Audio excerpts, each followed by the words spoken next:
Бидејќи инвеститорот сака да ги уплати финансиските средства за уредување на комплетното градежно земјиште во текот на месец октомври,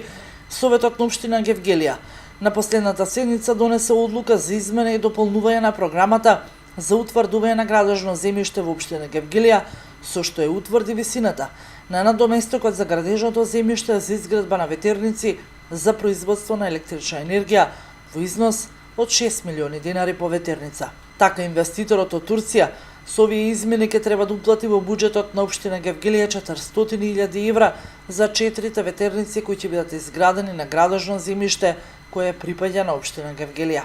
Единствено ние како општина немавме вметнато цена во програма за уредување на градежно земјиште за ваква ставка,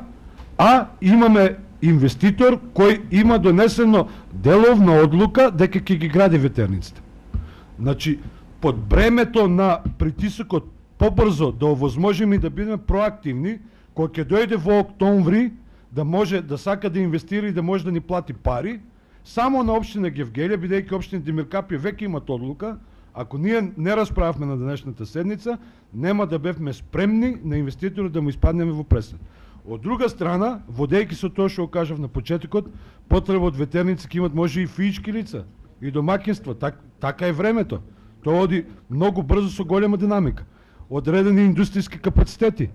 Користењето на обновливи извори на енергија е тренд што се повеќе зема замав насекаде во светот, поради што се наметнува прашањето дали со новите инвестиции на ветерни паркови во земја во иднина може да се смета за постепено заменување на производството на струја од термоцентралите.